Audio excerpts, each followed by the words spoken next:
Hello mga kakuse, mga bossing. Ayan, tayo po ay nagmunggo today dahil sa ngayon ay Friday at 13 pa. Ayan, kaya tayo ay magmunggos. Ang akin lamang pong munggos ay kukunti lang. Mas marami yung aking ampalaya. Ayan po.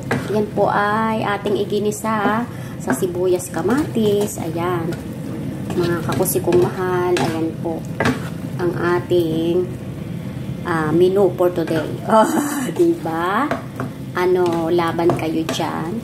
At napakayami po niya kasi pag po ako'y nagluto nitong ampalaya ay hindi po siya mapait. Promise.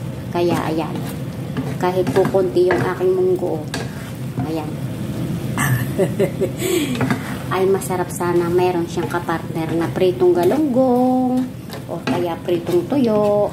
Ay dahil sa wala tayong ganon, kaya i-imagine na lang natin na tayo ay may pritong tuyo or pritong galunggong or dalagang bukid.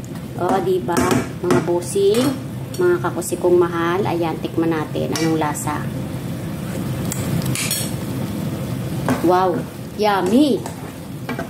Ayan, luto na ang ating munggo with ampalaya.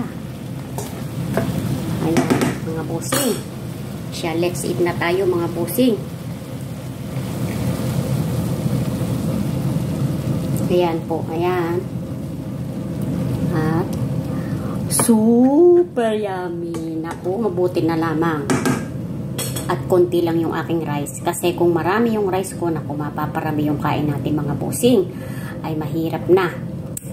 Tayo ay mag-iingat pagka ganitong tayo ay bumabata na.